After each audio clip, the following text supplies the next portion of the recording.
அப்படின்னுட்டா அங்க லட்ச கணக்குல தினமும் ஜனங்க போய் கோவிந்தா கோவிந்தா கோவிந்தான்னு கோஷம் போட்டிருக்கா இல்லையா, அந்த கோவிந்தான்ற சப்தத்தினால்தான் அங்க இருக்கக்கூடிய பெருமாளுக்கு அவங்க சாநித்தியம். அப்ப நம்ம ஊர்ல இருக்கக்கூடிய ஒரு சின்ன ஒரு பெருமாள் கோவிலா இருந்தாலும் பரவாயில்ல, இல்ல சின்ன ஒரு பிள்ளையார் கோவிலா இருந்தாலும் பரவாயில்ல, அந்த கோவில போய் உட்காந்துட்டு தினமும் யார் வரட்டும் யார் வரல, இல்ல அவங்க வரணும் இவங்க வரணும் யாருமே வரல, ஊர்ல இருக்கக்கூடிய யாராவது ஒருத்தர் போய் அந்த பிள்ளையார் கோவில சின்னதா ஒரு தீபம் போட்டு அந்த பிள்ளையார் பக்கத்துல அவங்க வந்து ஒரு 4 நாமம்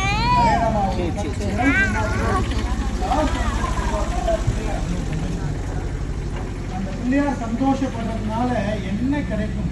இப்ப நாம தெய்வத்தை சந்தோஷப்படுறதுனா என்ன கிடைக்கும்னா, நாம தெய்வத்தை சந்தோஷப்படுத்திட்டோம்னா நாம என்னெல்லாம் நினைக்கிறோமோ அதெல்லாம் நடந்துட்டே இருக்கும். நம்ம என்ன பிரார்த்தனை பண்ணாலும் கிடைக்கும். அதனால அந்த தெய்வத்தை சந்தோஷப்படுத்தணும்.